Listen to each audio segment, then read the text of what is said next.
Seja muito bem-vindo, seja muito bem-vinda a mais um episódio do podcast Culturas e Times Fortes. Esse é um episódio oferecimento da EP+, Empresa com Propósito, ao qual eu sou sócio, fundador, e são as melhores empresas para o Brasil, né, que estão dentro desse nosso ecossistema. A gente tem uma missão de tornar o mundo melhor, criando empresas melhores, criando empresas com propósito.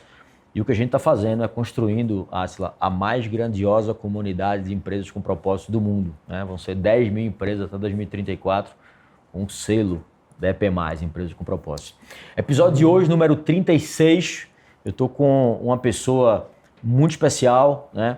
Uma pessoa que eu conheci recentemente, mas eu já tinha vários amigos em comum, inclusive um amigo meu é conselheiro da empresa dele, nosso amigo Julian, ele que fez inclusive essa ponte, agradecendo ele aqui pessoalmente aqui.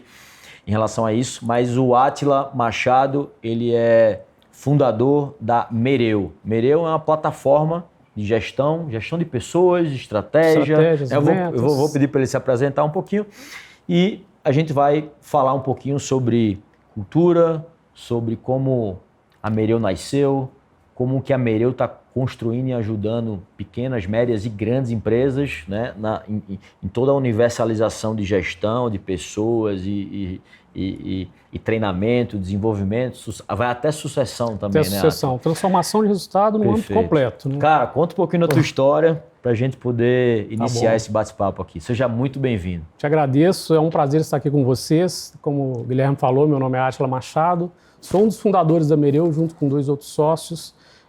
Falando um pouquinho da minha carreira, eu trabalhei minha vida inteira praticamente com consultoria em gestão, né, dando consultoria para médias e grandes empresas, tanto no Brasil como no exterior.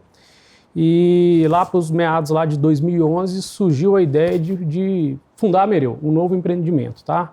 Eu venho desenvolvendo negócios, assim, se eu for falar aqui da minha carreira empreendedora, desde os 14 anos. Tá? Então não vou entrar em todos os negócios que eu desenvolvi aqui não, mas... tem uma veia empreendedora bastante aguçada e em 2011 eu já estava assim, querendo sair um pouco, né, da empresa e ter o meu próprio negócio, e aí surgiu a Mereu. Tá? A Mereu ela surgiu de uma dor muito grande que eu, como consultor, eu tinha. Então, em um certo momento, eu estava fechando um programa, que era um programa de remuneração variável, numa empresa aqui em São Paulo, e até 2011 a gente fazia tudo muito ali no Excel, no Access, aquela coisa mais conjugada, né? E aí eu fiz todo o programa e fui apresentar para o presidente numa sexta-feira. Fui apresentar para ele, o programa é esse, isso ia pagar a remuneração variável na terça-feira da semana que vem.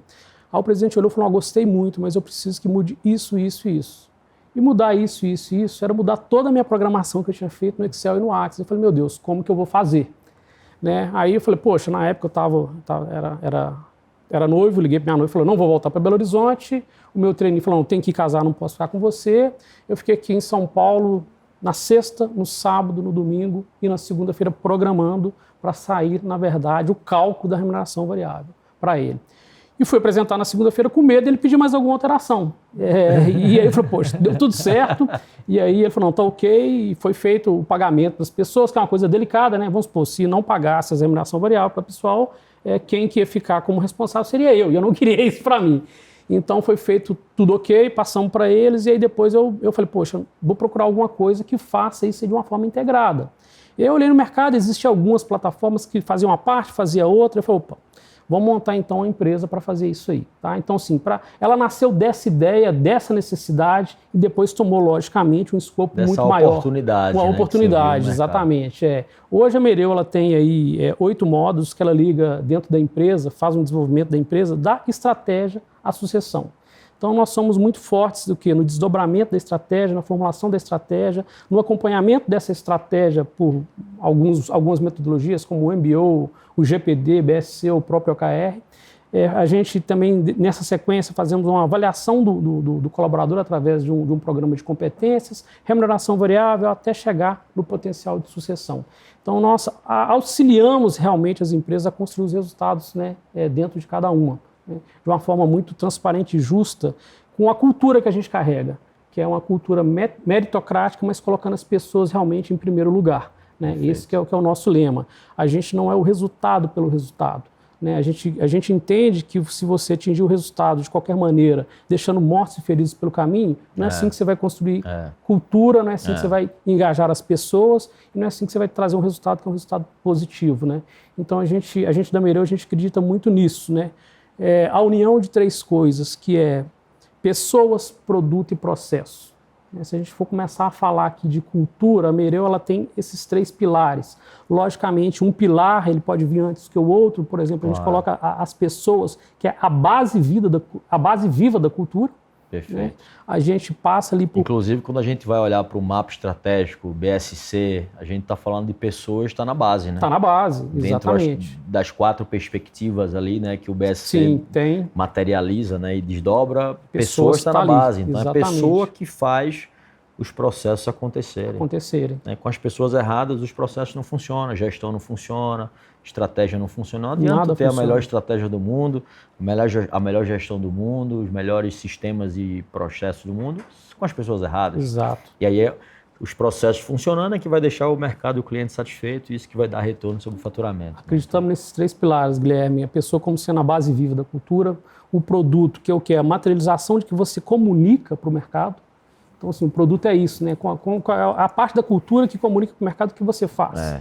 Né? E a questão do processo, a gente fala que é o quê? Que ela é a libertação das pessoas por aprendizado.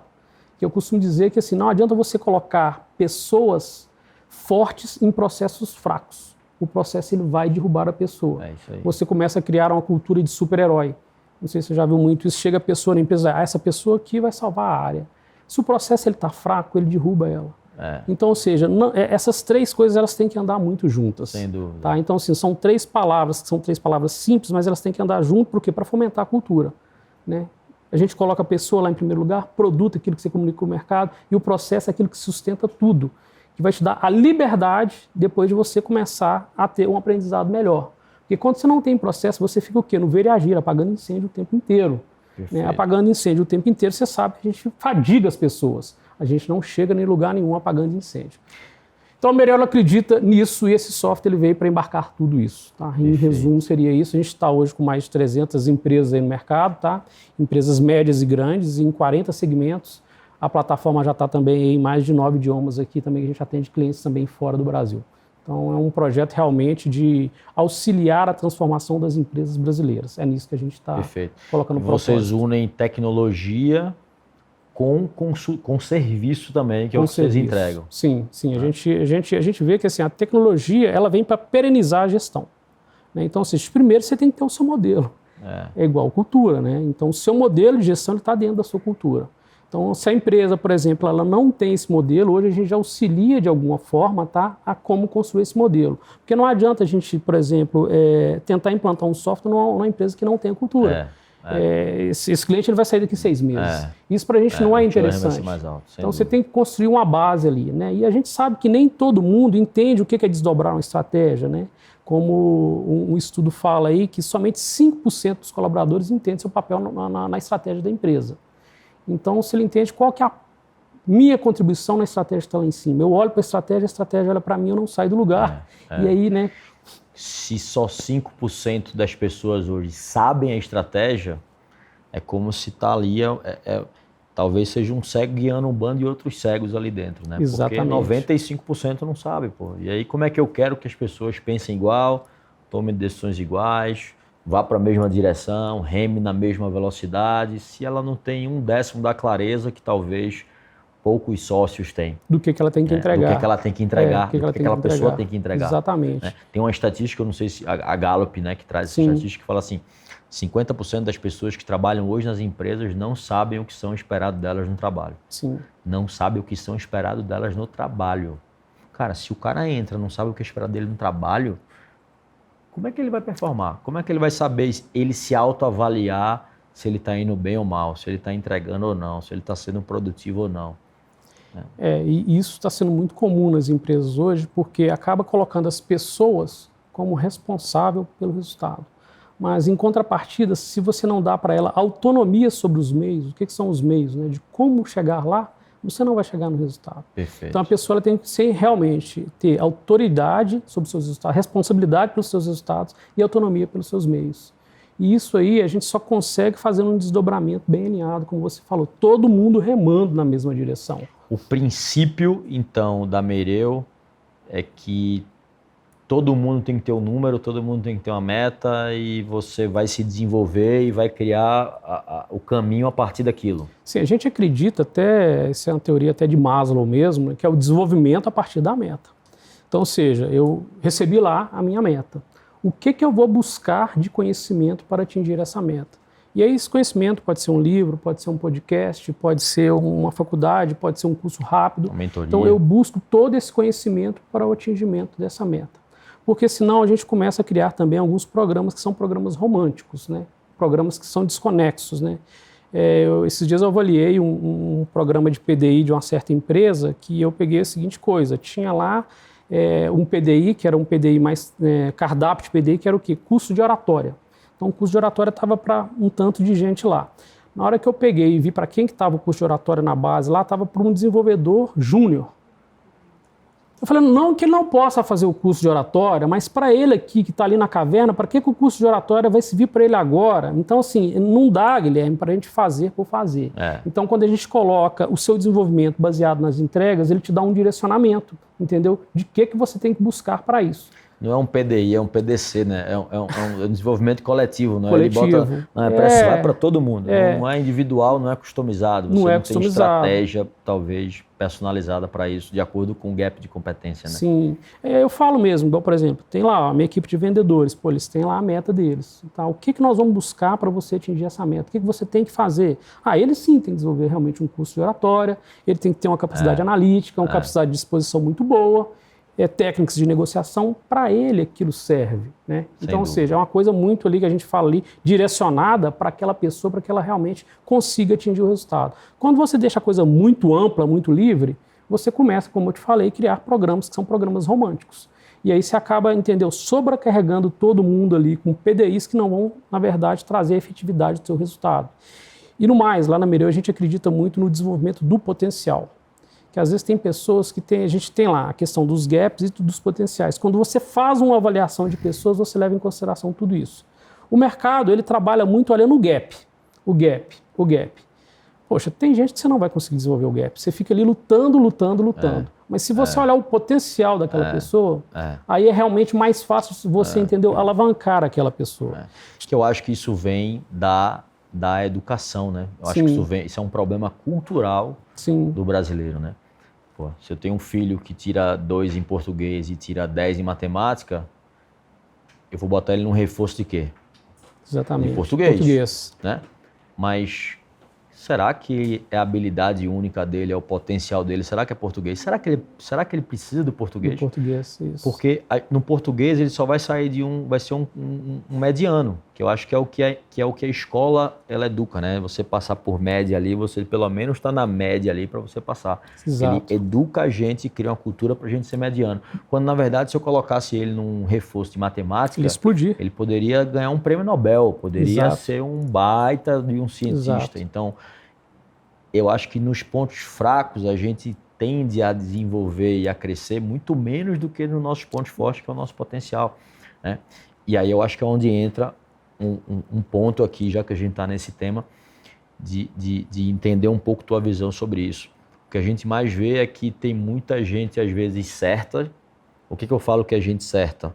A minha teoria. Sim. São gente que tem alinhamento com a cultura da empresa, mas ela está sentada na cadeira errada.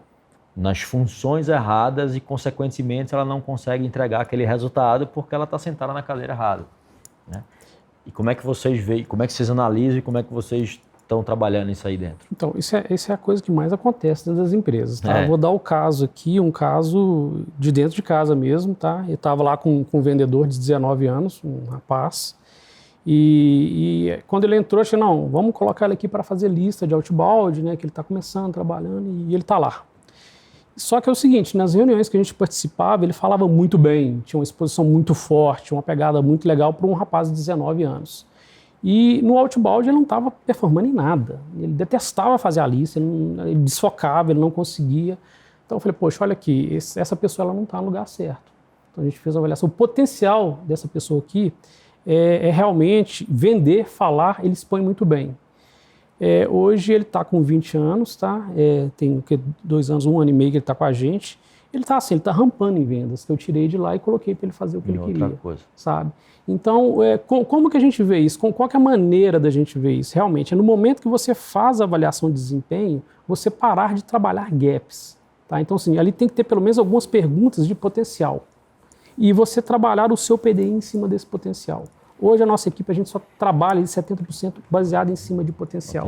Só que a gente tem que o quê? Tentar mudar isso, educar novamente o mercado para olhar o potencial das pessoas. Porque é cultural, né? É cultural. E aí, como você falou, a pessoa, às vezes ela não está no lugar certo dela. Então o Falcone falava uma coisa muito certa, treina, educa durante 3 vezes. Se não está performando, você tem que tomar uma outra iniciativa. Ele não é para essa área, ou talvez ele não é para essa empresa. Então, ou seja, a gente tem que unir, entendeu? Até os propósitos da pessoa junto, entendeu? Com o propósito da organização. E lidando aí com mais de 300 clientes ativos aí que estão na tua base, médias, grandes empresas, onde é que tu vê o maior gap? Onde é que tu vê que são os erros, as falhas clássicas aí de gestão, linkando com gente, com cultura? Vamos lá. Primeira coisa é o desdobramento da estratégia, como falei com você. Sabe? Então, assim, o desdobramento da estratégia, você já começa a desdobrar isso errado, você vai ter metas fracas, plano de ação que não vão te levar em lugar nenhum. Isso, para mim, é um problema muito sério, porque também as empresas estão procurando muito essa questão de metodologia rápida, que eu não sou contra de metodologia rápida, mas ela tem o seu lugar e seus projetos, né? E as empresas estão pagando um preço muito caro por isso, porque a ideia é o seguinte, é fazer rápido, errar rápido e começar de novo. Se você faz rápido, erra rápido e começa de novo, você nunca vai fazer nada. Você está fazendo rápido, errando rápido e começando de novo. E quem que paga o preço por isso é a organização. Isso tem um custo muito grande para as empresas hoje. Então, assim, eu acho que sim, alguns projetos você tem um ver e agir ali que tá. A metodologia ágil, na verdade, é um ver e agir lá do PDCA, não é nada mais do que isso. Você tem que ter esse ver e agir. É uma palavra nova e é um desdobramento de uma coisa que já existe. Exatamente. Né? É um nome novo, né? Exatamente. Então, o primeiro ponto eu pego como isso, como eu falei, isso aí vem desde a estratégia, que somente 3% dos executivos acreditam na estratégia que eles mesmos definem. Então, por aí, isso é um estudo aí de Harvard que fala isso de 2021. Então, se somente 3% acreditam naquilo que eles definem, você está desdobrando o quê? Começa por aí. Tá? Então, ou seja, ou está vindo lá de cima o negócio, ou então, na maioria das vezes, a estratégia está sendo criada de baixo para cima e não de cima para baixo. Assim, a estratégia, quando você vai falar de desdobramento de estratégia, Guilherme, você tem que considerar 3 coisas, né? Você tem que considerar os problemas crônicos do dia a dia. Esses vêm de baixo, sim. Então, se é crônico e eu não estou conseguindo resolver, ele tem que subir. Mas não só isso. Então, os problemas crônicos e a visão realmente do sócio. O problema sobe, mas a estratégia desce. Desce, exatamente isso. Então, esse é um ponto. Um outro ponto que eu vou falar aqui, realmente, é a questão da execução do PDI, né? Do Plano de Desenvolvimento Individual. Por quê? Faz muita avaliação de competência, trabalha muito nisso, gasta muito tempo nisso. E para por aí. Vai lá, desenvolve o PDI fica ali, mas na hora que você vai ver, 80% dos PDIs das empresas não são executados. No ciclo seguinte, faz a mesma coisa. Então, assim, eu estou tornando o meu processo burocrático e, na verdade, eu não estou desenvolvendo ninguém. Né? Então, ou seja, o acompanhamento desse PDI efetivo realmente é aquilo que vai mudar a empresa. Né? Que eu falo, a empresa ela é parecida ali com um aplicativo. O aplicativo ele tem lá recursos, ele tem tudo. A empresa também tem do lado de lá. Só que o aplicativo ele atualiza sozinho. A empresa ela não atualiza sozinho. E ninguém vai te falar o momento de atualizar. Então, se você não roda esse PDI, a gente fala muito sobre desenvolvimento hoje, de capacitação, se você faz esse PDI, que a gente vê fazendo muito de uma forma burocrática, você não vai ter transformação na empresa. Você não vai ter transformação na empresa. Aí a empresa, entendeu, fica novamente no ciclo seguinte fazendo a mesma coisa. Eu já peguei empresas que tiveram PDIs igual de um ano para o outro. Então é o seguinte, o que faltou? Que no momento que você vai fazer até um PDI, você tem que analisar tudo. Né? Que, assim, a gente sabe que os recursos são escassos, né? Recursos de pessoa, recursos de processo, recursos financeiros. Então você tem que analisar o que vai ter condição de contemplar dentro do seu PDI. Você fazer um PDI somente, entendeu, por otimismo, como também você desdobrar uma estratégia somente por otimismo, você vai frustrar. E tem também um outro estudo que a gente tem aí que fala, até da McKinsey, que ele é muito interessante, que ele fala o seguinte, que de 100% das estratégias que são definidas no primeiro nível lá do presidente, somente 31% são executadas. São executadas. São executadas. Tá. Então, ou seja, sobrou... O que é que se perde aí de gap? É que não entra na estratégia ou que de fato não é executada porque vem outras prioridades no meio? Então, aí que está, sobra otimismo no momento de fazer estratégia. No momento de executar, falta recurso. Naquele momento do brainstorm ali, tudo é lindo. Vamos fazer e cria-se o book da estratégia. Você vai desdobrar isso aí faltou recurso, tanto recurso de pessoa, produto, dinheiro, processo, dinheiro. E não é só dinheiro, às vezes é de pessoa. Meu time, na maioria das vezes é pessoas. Tá? O meu time está preparado para executar essa estratégia. Quais são os gaps de conhecimento, quais são os gaps de competência que eu tenho quando eu vou criar meu mapa estratégico e desenho meus objetivos estratégicos, meus projetos estratégicos. Meus projetos são esses, tá, beleza. Mas eu tenho a competência dentro de casa? Exatamente. Para poder implementar isso aqui? Não. Então, quais são as competências que eu tenho que buscar antes, seja trazendo novas pessoas com essas competências, ou seja, desenvolvendo as pessoas internamente. Interno. E isso as empresas não olham, Guilherme. No momento de você fazer um planejamento estratégico, você olha muito pouco para a pessoa. E você tinha que olhar, tinha que estar em primeiro lugar. O orçamento pessoal, assim, de desenvolvimento, ele tinha que estar ali em primeiro lugar para a gente conseguir a estratégia. É igual, vamos falar, um time, por exemplo, ele vai disputar um campeonato. Se ele quer somente disputar um campeonato, ele vai, sei lá, talvez contratar um zagueiro bom. Se ele quer chegar na quarta de final, ele tem que contratar um técnico bom e um meio de campo bom. Se ele quer ganhar o campeonato, é uma estratégia completamente diferente. E na empresa é a mesma coisa. Na empresa é a mesma coisa. Então, são esses dois pontos que eu coloco, assim, que eu vejo como um gap muito grande, que é o desalinhamento do desdobramento da estratégia e o desenvolvimento do PDI para a formação das pessoas. Isso aí eu acho que se a gente resolver isso, a gente já resolve bastante coisa. Isso a má condução ou até falta técnica também vindo da alta liderança? Se perdeu muito. Se perdeu muito. A causa é isso, tá aí. Né? Se perdeu muito. Eu falo assim, que foram criando vários programas, e se perdeu aquele planejamento que a gente fala que é o planejamento puro. Perfeito. Aquele planejamento direcionado para o resultado. A gente quer começar a colocar muita coisa e esquece de fazer o básico, né? Exatamente. É o back to basic. É o back to basics ali. Isso. Cara, back to basics. Vamos voltar para o básico, vamos fazer o feijão com arroz. Isso. Cara, beleza, vamos pensar em Lean System, em Lean Manufacturing, em Six Sigma. Mas, cara, vamos fazer primeiro o PDCAzão velho de guerra. Vamos garantir isso aqui primeiro. Que boa parte das empresas nem isso estão fazendo. A gente negligencia hoje o básico. O básico, Então, eu estou negligenciando minha identidade organizacional, que é a minha cultura. Sim. Eu estou criando um negócio, mas não sei nem qual é a visão da empresa, não sei nem qual é a missão da empresa, não sei quais são os valores da empresa, não contrato baseado nisso. Aí a base da pirâmide lá, quando a gente vai olhar para a estratégia, pessoas que estão na base, já não consigo colocar as pessoas certas, porque não está alinhado com a cultura, e às vezes as empresas nem cultura têm, nem sabem. Aí, organograma, que é uma coisa que é básica, né? Muitas organizações não têm quando tem tudo desatualizado, e aí contrata gente, por isso que 50% das pessoas não sabem o que é esperado delas no trabalho. Exatamente. Não define papéis e responsabilidades claros, o cara não tem um número. Como é que eu quero que meu time... Onde que eu vou chegar a ser um número? Primeiro, como é que eu quero que... Ele não sabe o que ele é pago para fazer, ele não sabe qual é a meta dele, ele não sabe para onde é que a empresa está indo, qual é a visão da empresa.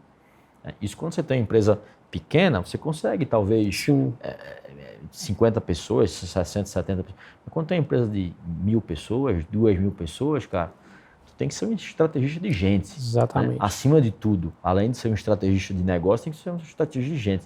Saber colocar a gente certa no lugar certo. Porque são as pessoas que põem o plano de ação em movimento, cara. Não é outra coisa, né? Então, assim, aí eu falo dessa enxurrada de que a gente vê aí de modelos de gestão, isso acaba realmente confundindo e vai muito pelo hype e esquece do que é realmente o que tem que ser entregue. Quando você vai falar de colaborador, eu acho que tem dois problemas. O problema da alta direção que não define as coisas de uma forma clara e deixa todo mundo confuso, né? Quando vai desdobrar isso. E também do colaborador, ele esperar que ele tem que ser, na verdade, sempre desenvolvido, ele não buscar o desenvolvimento. Tá? Minha mãe, como eu falei com você, ela é professora, deu aula a vida inteira e ela sempre falava comigo uma coisa: meu filho, o professor ele abre a porta, quem tem que passar por ela é o aluno. Entendeu? Então, assim, não espere muito. Se o seu gestor, entendeu, ele está ocupado, Vá buscar o conhecimento, promova isso, busque, sabe? Porque senão, a gente hoje em dia, com as coisas muito corridas, acaba não realmente sobrando tempo do desenvolvimento, do gestor dar essa atenção toda. Então tem que partir também do colaborador essa vontade. E aí o desenvolvimento ele fica um desenvolvimento completo. Que eu acho que a gente vive essa crise, né, de liderança e de gestão. Sim. Se a gente for pegar hoje... As palavras são essas, Guilherme, liderança e gestão. É isso mesmo. Existe a guerra pelo talento, existe a guerra pelo cliente, sim, mas a gente está numa nova era da guerra pelo talento, né? Está cada vez mais difícil encontrar, atrair gente boa e principalmente se engajar e reter. Exatamente. Eu acho que esse é o grande desafio. Tem muitas empresas que conseguem atrair, mas não conseguem engajar e reter. Então é como se tivesse um balde furado, né? Então você consegue botar coisa para dentro, mas não mais sai. Sendo que a gente vive uma crise de gestão e de liderança muito grande, né? Eu estava conversando com o Vanderlei no podcast anterior aqui, ele falando, Guilherme, essa geração mais nova, já tem uma pesquisa que está saindo aí, que a geração mais nova não quer ser líder, porque eles veem que os pais são líderes e os pais estão tudo doentes, sobrecarregados, estressados, tomando remédio, ansiosos e tal, e eles não querem ser líderes, né? E aí a gente vive essa nova bolha de crise, mas é uma crise muito de gestão e liderança. Exatamente. Porque a gestão no Brasil ainda é muito amadora, se a gente for parar para pensar, né, Átila? Eu brinco que o empresário brasileiro, que a grande maioria da nossa audiência são empresários, nosso público é empresário, empresários que estão em rápido crescimento, mas é um empresário que ele é muito focado é aquele empresário Rambo, cara, que ele faz tudo, né? Que ele faz tudo e ele é muito focado na estrutura e pouco na estratégia. E aí ele se arrebenta inteiro, se quebra inteiro para depois entender que precisa da estratégia. Recentemente eu tive um cliente que fez, Guilherme, cara, dois casos aqui que eu queria contar para você e a gente seguiu o papo. Mas recentemente o cliente fez, Guilherme, cara, montei uma estrutura, abri uma filial, estou abrindo uma nova indústria, montei galpão, montei maquinário, montei tudo. E agora, precisa da tua ajuda, como é que eu faço para vender? Eu disse, agora tu tá me perguntando como tu vai vender? Espera aí, meu amigo. Depois que tu construir tudo. Não, isso não é hora de tu me perguntar essas coisas não, pô. Isso agora, tu tinha que perguntar isso antes de construir, para tu saber exatamente o que tu ia construir, né? E aí, por outro lado, a gente vê também, porque existe a paralisia da informação, né? Sim. Fazer gestão de tudo e fazer gestão de nada é a mesma coisa. É a mesma coisa, Então, recentemente eu entrei num cliente nosso que tinha 78 indicadores. 78 indicadores. Ele pensava assim, Átila, porra, eu vou botar meta para tudo, né? Vou botar indicador para tudo. É o 8 ou 80. Nesse caso dele foi 80, né? Vou botar indicador para tudo, vou botar meta para tudo, vou criar processo para tudo, vou dar um monte de indicador para cada um, vou pedir para todo mundo seguir e vai dar certo. Só que não, né? Dá tudo errado. É lógico que não dá certo, dá né? Tudo errado. Porque aí você para, aí eu entrei na empresa dele, tinha um dashboard assim, grandão assim na TV, 78 indicadores não cabem no dashboard, ele tinha que passar duas televisões, né? 3 televisões, tinha que passar a tela. Mas vamos imaginar o seguinte, hoje, sei lá, a maioria das empresas performam 60% dos indicadores. Não sei se tu tem não sei se existe uma estatística disso. Isso mesmo. Mas, então, estou falando 78%, 60%, tinha 40 que estavam verdes e 38 que estavam vermelhos. E aí tu vai começar por onde? Com 38 indicadores vermelhos. E aí tu paralisa, tu trava, ou tu começa a entrar em um monte de prioridade e olhar um monte de indicador que não é teu, que não são indicadores estratégicos, são indicadores táticos ou operacionais. E aí tu se perde no método e, consequentemente, tu vira o pato, né? Quando você tem, exatamente, você vira o pato. Quando você tem essa gama de indicadores, metas, assim, de uma forma tão exagerada, tudo para você vira prioridade. Que a meta é para isso, né? Antigamente, na consultoria, a gente falava, de acordo com o conhecimento que a gente teve lá, que é do Japão, né, que é a teoria da qualidade total, que o gestor tinha que ter de 3 a 5 metas. Para que isso? Para dar foco nas suas entregas. Esse que era o modelo, né? Isso que veio, na verdade, para a gente. E a gente repetia isso dava certo, tá? E aí foi feito também um estudo aí com 1.800 executivos Estados Unidos e Europa, falando que a partir do momento que você aumenta o número de indicadores para o gestor, a sua média da receita em relação ao mercado ela diminui. Então, vamos supor, se você tem 10 indicadores, você está abaixo da média da receita do seu segmento no mercado. Então, isso aí vem falar o quê? Vem falar a importância da priorização. Não adianta um gestor ter 12 indicadores. Ele não vai olhar, ele não vai dar conta de todos. Então, a questão de priorizar, que a gente fala lá o número de 3 a 5, é realmente isso, para dar foco naquilo que eu tenho que entregar. Que a gente tem que diferenciar o que é indicador que a gente vai acompanhar ali no estratégico e no tático, do indicador que é o indicador operacional, de rotina. Isso o quê? Isso é o quê? Uma derivação do meu indicador tático ou estratégico, aquilo que eu vou olhar ali no dia a dia. Ali é uma outra pegada, né, Guilherme? Então é isso. Então essa questão que você está falando aí, realmente, é a questão da priorização, entendeu? Para você realmente dar um foco no seu resultado. Que eu acho que eu vi recentemente uma pesquisa que fala que isso vem da natureza humana. Sim. O ser humano, por essência, né, da natureza humana, ele tende a perder o foco a cada Perfeito. 90 dias. A cada 90 dias, isso. Por isso que as metodologias de gestão começam a trazer planejamentos trimestrais, Sim. revisão do quarta. Né? Por quê? Porque a gente precisa, como líder empresário, criar um plano de 90 dias, um mundo de 90 dias, onde a cada 90 dias eu tenho que, galera, o caminho é esse aqui. Focar aqui. Galera, tá aqui a direção. Mais 90 dias, galera. Isso, porque até a gente, como empresário, até a gente se perde, né? dispersa e foca. Dispersa. Isso é princípio da ciência humana. Sim. O ser humano, ele desfoca ou ele perde o foco a cada 90 dias. A cada 90 então, dias. É aí onde as metodologias de gestão começam a encaixar. Sim. Né? Eu vejo assim que a metodologia ela é base para muita coisa, inclusive para manter a cultura. Né? Que a gente não pode confundir cultura, né, Guilherme, com discurso. Cultura Perfeito. É prática. Cultura é vivência. Cultura é vivência, é prática. O que é vivido, Isso. não é o que é falado, não é o não que é é o que está falado. escrito. Falar, a gente fala muita falar coisa. É fácil, escrever é fácil, criar um código de cultura lá é fácil. É fácil. Qualquer papel aceita tudo. Né? Exatamente. Agora, o que é feito ali? E para você garantir o que é feito, a gente fala lá de persistência, a gente fala de muita coisa, mas acima de tudo é a rotina. A rotina, em suma lá, aquilo que vai garantir sua cultura. E cultura vem de culto, que vem de cultuar, né? Então, Sim. cultuar já tem a ver com rotina. Já tem a ver com rotina. Então, se eu tenho aquela rotina de gestão, de dedo no pulso, de reunião, de olhar meta, Sim. eu estou dizendo que, a gente valoriza aqui resultado. Claro. Eu valorizo aqui meritocracia. A gente tem uma cultura meritocrática. Né?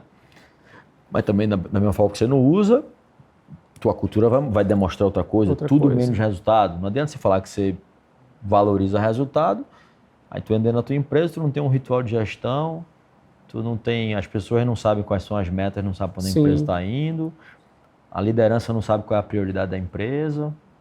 Então... Isso, Guilherme, grita para o mercado através do seu produto. Né? Se o seu produto, entendeu, ele chega no mercado sem uma cultura forte, ele é o reflexo da sua cultura. Então, no seu produto está ali a sua excelência, no seu produto está o atendimento, a importância com as pessoas, está tudo. Então, eu falo assim, que o produto ele é a materialização da cultura para o mercado. Sabe? A gente cria produtos e serviços, a teoria que eu tenho, que é para materializar a missão do teu negócio. Perfeito. O teu negócio, ele nasceu para quê? É. Com qual finalidade? Tu vai criar produto e serviço para materializar essa missão. Sim. Então pensa no Netflix, pô, entreter o mundo, a missão do Netflix. Ela tá, todos os produtos que ela cria, o serviço que ela cria é para entreter o mundo. Isso. O Google, organizar as informações do mundo e torná-las úteis e acessíveis. Todo produto que o Google vai criar, o foco dele talvez seja isso. Né? É um foco. Né? O foco realmente ele tem essa característica de focar, né? De pegar e focar em uma coisa só. Sem então dúvida. Você deu o exemplo aí do Google e da Netflix, perfeito. Né? Eles trabalham, todo o trabalho que eles fazem em função dessa missão, desse objetivo. E assim, pegando esse mundo de gestão, eu tenho realmente um propósito junto com os sócios, realmente de continuar desenvolvendo as pessoas. Né, para que o conhecimento, né, a capacidade analítica, a visão de processo, né, a visão de pessoas, ela vá para frente e não volte para trás. Sem dúvida. Porque eu vi que deu uma retraída muito grande, entendeu, em relação ao conhecimento. Eu falo até mesmo por causa das tecnologias que surgiram. Que era isso que eu queria entrar contigo. Falar um pouquinho de como é que vocês estão vendo esse mundo de gestão agora e vocês sendo plataforma. Sim. Como é que vocês estão vendo inteligência artificial, agentes de IA? Sim. Como é que vocês estão vendo isso e para qual caminho vocês estão guiando também? Não, perfeito. A gente fala realmente que é um caminho sem volta, tá? E assim, são ferramentas, instrumentos que vão ajudar realmente as pessoas, tá? Eu costumo dizer que a inteligência artificial ela não pode, como se diz, deixar o cérebro preguiçoso. Não é para isso que ela serve. Então é o seguinte, a gente como tecnologia, através da inteligência artificial, a gente está desenvolvendo modelos preditivos. Então, por exemplo, quais as competências mais utilizadas no mercado para tal segmento? A gente já consegue fazer isso aí de uma forma, entendeu agora, bem mais prática. Quais são os PDIs utilizados para cargo X? Então isso aí facilita a vida do gestor. Só que a gente não pode cair no perigo de copiar e colar. Tá? Esse que é o problema, copiar e colar. Até para você fazer uma pergunta para a inteligência artificial, você tem que ter informação, senão você vai perguntar tudo errado. Desde que você tenha a tua estratégia extremamente clara. Sim. E tu coloca esse input, meus objetivos estratégicos são esses, as metas são essas, os gaps de competência são esses, gera o PDI para esse time aqui.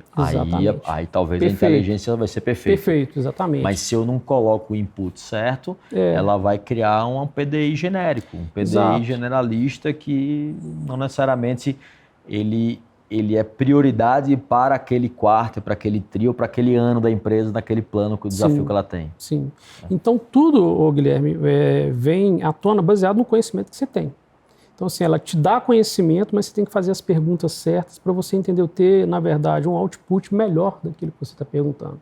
E na nossa plataforma a gente está seguindo esse caminho, tá? Então, ou seja, a gente está integrando coisas lá de inteligência artificial preditivas, para o quê? Para facilitar a vida do gestor, entendeu? E para, assim, aquela parte que era uma parte um pouco mais burocrática, facilitar aquilo e dar realmente um plano mais bem estruturado. Então, assim, quais são comumente os indicadores utilizados para a área financeira? Então, a gente já consegue fazer isso de forma preditiva.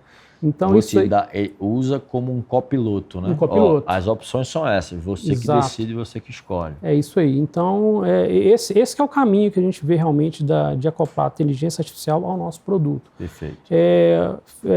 Há um tempo atrás, um colega meu, consultor, me ligou que ele queria fazer um trabalho na empresa, ele estava fazendo um procedimento de uma prensa. Só que a prensa era alemã, já não tinha mais referência nenhuma.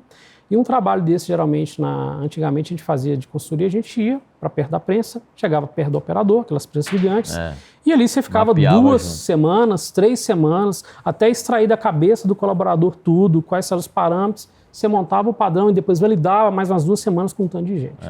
Ele me ligou querendo fazer um benchmark de uma empresa em Belo Horizonte. Eu falei, chama Luiz, por que você não vai, cara, através do ChatGPT, vê aí, coloca, na verdade, os requisitos aí da prensa e vê se tem. Ele falou, verdade, vou fazer isso. É um rapaz muito inteligente, ele começou a fazer, né? E aí, no outro dia, ele me ligou que ele gastou 4 horas para fazer todo o procedimento de uma prensa alemã, entendeu? Com todos. Aí, qual que depois ia ser o trabalho dele? Ia lá e validar lá com os técnicos aquilo. Então, uma coisa que a gente gastava aí de 3 a 4 semanas, ele fez em 4 horas. Então, ou seja, isso é aproveitar, na verdade, você está encurtando o caminho, entendeu? E trazendo produtividade para aquilo que você está fazendo. Mas é fazer as perguntas certas, né? Perfeito, então é isso aí. Perfeito. E Átila, como é que você... Me conta um pouquinho do teu case na Mereu, com construção de cultura, com construção de times alinhados com cultura. Sim. E talvez a construção que também vocês criam, né? Porque vocês não deixam de também estar criando cultura dentro dos clientes de vocês, né? Deve ter um time de CS, deve ter um time que acompanha, de consultor, porque teu negócio hoje ele não é só produto, ele tem serviço também. Produto e serviço, isso.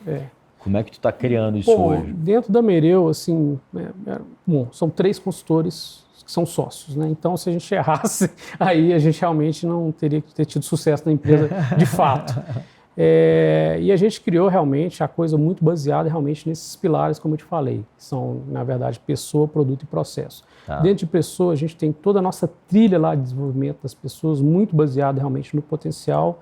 A gente faz ali a avaliação realmente dessas pessoas de uma forma semestral. Então, a gente faz a avaliação, roda o PDI, depois faz a avaliação de novo. Ou seja, toda a progressão de carreira ela é baseada em quê dentro da Mereu? Nas metas atingidas e na avaliação de competências. Que não adianta, igual eu falei para você, a gente entregar resultado deixando mortos e feridos pelo caminho. Não é isso que a gente quer. Então, isso a gente deixa muito claro lá. Conflito, Guilherme, todo lugar vai existir. mas existe o conflito funcional e o conflito disfuncional. O disfuncional é aquele conflito que mata todo mundo e gera, né, essa questão aí das doenças aí que a gente está vendo hoje aí de saúde mental. Então, ou seja, logicamente a gente tem um conflito, mas é um conflito funcional para tirar realmente um pouco, às vezes, a pessoa, entendeu? Até um pouco da zona de conforto. Mas todo o desenvolvimento ele é feito dessa forma, que é aquilo que a gente prega para os clientes, né? Dentro de produto, a gente trabalha muito com excelência, né? A gente trabalhou muito com qualidade total, com esse tipo de coisa. Então, a gente tem times de teste, entendeu? A gente, né, evita realmente que o problema passe para frente, né? Logicamente, nem tudo é perfeito, tem coisa realmente que passa, mas a gente trabalha em exaustão o quê? Para garantir o quê? O melhor produto para o cliente. Então, estou te falando de duas coisas aí de cultura. E de processo, realmente, a gente entende que a gente tem processos robustos e não processos burocráticos, que o processo burocrático ele vai, na verdade, travar a sua empresa e não deixar a sua empresa para frente. Não adianta você querer fazer um padrão para abrir a porta, não é isso. A gente viu muito isso acontecendo naquela época no caso das ISOs, que fazia padrão para tudo e depois caiu em descrédito exatamente por isso.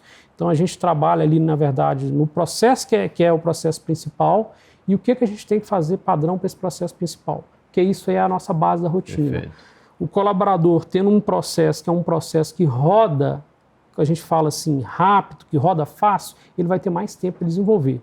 E até para sugerir melhorias nesse processo. Então, assim, se a gente for falar, entendeu, ligado aos valores da Mereu, que é meritocracia, que é comprometimento, que é inovação, que é ética, está tudo dentro desses pilares que eu estou te falando, de pessoa, produto e processo. Para os nossos clientes, a gente vai também com essa mesma visão. Só que, assim, existem clientes que estão na primeira onda, né? Então, poxa, eu quero montar um modelo de gestão aqui. Não, esse ano você vai começar a montar somente metas. Ano que vem você começa a rodar um plano de competências, para depois você começar a falar ali, entendeu, de uma questão de sucessão. Porque a gente entende que quando você entra com tudo dentro de uma empresa, né, a empresa ela não vai absorver aquilo, ela vai, entendeu, ficar frustrada por não conseguir desenvolver aquilo, e aí você vai queimar o programa. Quando você queima esse programa com as pessoas dentro da empresa, para depois você ter credibilidade para voltar com o programa de novo, é muito difícil.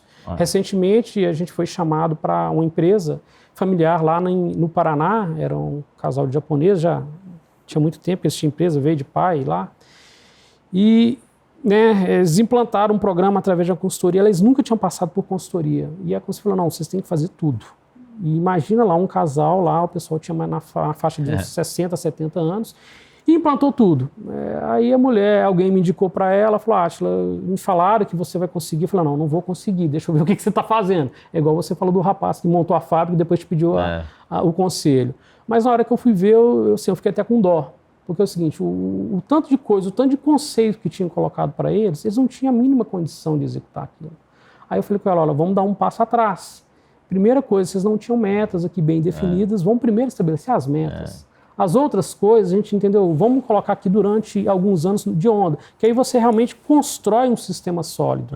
Então, a gente não tem... é um tiro de 100 metros, né, cara? Exatamente. A gente sobreestima, às vezes, a nossa capacidade como empreendedor de achar que consegue fazer tudo. Né? Exatamente. O planejamento estratégico nem sempre, no primeiro ano, é um planejamento estratégico de crescimento. Às vezes é um planejamento estratégico de blindagem, de sustentação, manutenção, de validação, de montar a fundação. O momento da aceleração vai ser talvez no segundo ano, no terceiro ano. Então, e as empresas acham e os founders acham que, cara, não, a gente consegue, vamos tocar esses projetos, vamos fazer tudo e aí quebra a cabeça lá na frente. É a questão do pé no chão e a questão que eu te falei do otimismo. Né? Então, ou seja, a gente é tomado por euforia. O ser humano ele é tomado por euforia no momento que vai fazer uma sessão de planejamento estratégico, pensa em tudo. Só que é o seguinte, de novo, a gente tem recurso para executar tudo? Às vezes não tem. Né? Então, assim, aí a gente... Recurso de tempo é limitado, financeiro, braço, gente. Exato. Os recursos eles são finitos. Né? Então, ou seja, não adianta... E aí, com isso, gera aquele problema que a gente falou. Tá, faça um tanto de coisa, aí o painel do cara lá está com 10 indicadores. Tá? Então, a gente orienta muito nisso. Pé no chão, tá? E a gente fala por faixas. Faixa branca. O primeiro planejamento é faixa branca.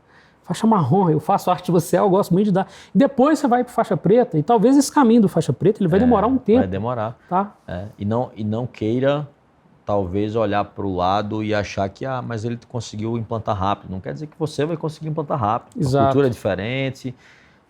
teu tamanho talvez seja muito maior, a mudança às vezes é muito maior, e às vezes o próprio dono, eu não sei o que você acha, mas assim, a gente lida muito com empresários e eu acho que a primeira mudança está na mentalidade, né? Enquanto Sim. o dono não mudar a mentalidade de que aquele negócio é importante, o negócio não vai. Exatamente. Que é o que você desce, né? Se a mentalidade do dono, entendeu? Ele não está focado naquilo, você não vai conseguir descer aquilo. Se ele não acreditar e se ele não for o sponsor daquele projeto, seja um projeto de cultura, seja um projeto de gestão, seja um projeto de estratégia, ele vai ser o primeiro a negligenciar aquilo. Exato. E aí ele vai passar uma mensagem direta para o time de que aquilo não é valorizado nem por ele. E aí por que o time valoriza? Guilherme, eu fiz há um tempo atrás, uns 6, 7 anos atrás, me chamaram para fazer um projeto de 5S. Já não fazia isso há muito tempo, mas a situação também era um amigo meu, estava numa grande empresa, só que era um projeto 5S, na produção, com bag lá de 1 tonelada, não era um projeto 5S de escritório, né? E um projeto 5S na produção, um projeto 5S muito mais complexo. Bem mais complexo. E ele falou, nós temos uma missão de fazer um 5S aqui, porque o negócio aqui está feio. Estava feio mesmo, entendeu? Então você ia de um lado para a fábrica, você passava em cima de luva, um tanto de coisa, e um ambiente que estava um ambiente que não ficou legal, com um ambiente hostil. E aí eu falei, vamos começar, e aí a gente começou. Né? E aí, é difícil mexer na operação e na produção, né? É porque assim, você tem que ganhar as pessoas primeiro, né? A pessoa tem que acreditar. Pegando esse gancho que você falou aí, a gente começou a trabalhar o projeto, e eu falei com ele, olha, a gente tem que pegar e descer para o chão de fábrica, eu e você, no dia do mutirão, que era o primeiro mutirão. Não, vamos lá, a gente calçou a bota e fomos para o mutirão. O mutirão significava o quê, Guilherme? Pintar lá as faixas, pintar tudo. Então, nesse dia, o que a gente fez? A gente deu exemplo para o pessoal, a gente está aqui que a gente acredita nisso. Então, isso, nesses projetos, ele tem um poder muito grande de mobilização das pessoas. Então, através disso, a gente conseguiu passar para as pessoas que aquilo ali realmente era uma coisa importante. E aí o projeto foi muito sucesso, ele foi um projeto de organização e também um projeto de economia. Mas a gente fala muito a questão realmente desse exemplo que você dá. Nesse caso, a gente deu um exemplo. E assim, a gente tem que se tornar, na verdade, companheiro, né, das pessoas naquela empreitada. Então, ou seja, a gente está aqui pintando, que a gente acredita nisso, que a gente quer um ambiente saudável, a gente quer uma empresa mais organizada, mas uma coisa que é para vocês também. E depois é muito gratificante, né? A gente trabalhava com nível operacional, nesse caso, as pessoas falam, poxa, eu aprendi isso aqui, uma metodologia simples, mas que serve para a gente aplicar dentro de casa. Então, você vê como que é a questão do poder da transformação das pessoas. A pessoa nunca tinha passado por 5S.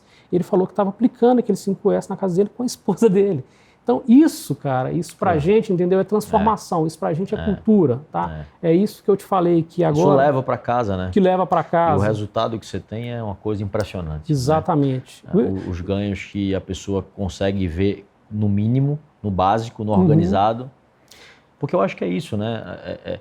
Eu acho que quando a gente vai ver, pega o exemplo da Fórmula 1 na década de 1950 e pega o exemplo da Fórmula 1 hoje em dia. Sim. Porra, na década de 1950, um pit stop era 56 segundos. Né? Sim, tem até um vídeo bem emblemático que fala sobre isso, né? A diferença entre 1950 para 2013, lá com o Felipe Massa, fazendo um pit stop a 2.9, a 1.9. Aí agora bateram recorde recentemente. Pô, o que é que teve de lá para cá? Teve melhoria contínua, pô, teve gestão, teve processo, teve uma coisa mais importante, acho que de tudo, né? Porque lá naquela época, 56 segundos era competitivo. Exato. Hoje em dia não é. Hoje em dia tu vai 3 pit stop de 4 segundos, tu perdeu a corrida. Então deixou de ser competitivo. Então não é mais aquele negócio que é bonito ter, é questão de sobrevivência. Exatamente. Né? E dentro das empresas também, a gente olha, é exatamente isso. Né? Projetos básicos ali que as pessoas, às vezes, muitas empresas ficando para trás porque não está fazendo esse básico. Exato, muda o resultado. E aí a gente pergunta, poxa, como é que a gente traz as pessoas nesses projetos engajadas? Né? As pessoas confundem muito aí a questão da motivação e o engajamento. Tá? Eu falo que nem todo dia se acorda motivado, cara. Eu, por exemplo, faço muita coisa e tem dia que eu não estou a fim de fazer. A gente é adulto, pô. É adulto. Adulto não faz o que gosta todos os dias. A gente é empreendedor. A gente faz só o que a gente gosta? Não, exatamente. Faço um monte de coisa que eu não gosto, né? Então, tem que ser feito. O engajamento ele está também ligado com a rotina. Eu falo, eu sou católico, eu vou à missa todo domingo, tá? Só que tem domingo que eu, acordo ali, não vou. Mas eu vou por quê? Eu vou pelo meu engajamento. Quando eu volto e falo, poxa, ainda bem que eu fui. Ainda bem que eu fui. A mesma coisa, academia. né? Mesma coisa academia. Pô, você vai, nossa, ainda bem que eu... Então, assim, você não tem que esperar a motivação para fazer o seu trabalho. Você tem que estar ligado ali. E o que garante esse engajamento é a rotina. Ela te entendeu, te garante que no fundo, pensa assim, ó.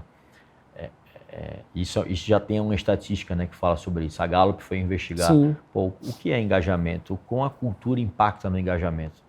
E aí, engajamento é satisfação? Não é uma piscina de bolinha, não é uma mesa de ping-pong. Engajamento é motivação? Não, cara, motivação o nome já fala, é um motivo interno que eu tenho para ação. Se eu não tenho um motivo para agir, eu não vou agir. Exato. Né? Eu não me engajo com algo que eu não acredito. Eu não me engajo com algo que eu não dou valor.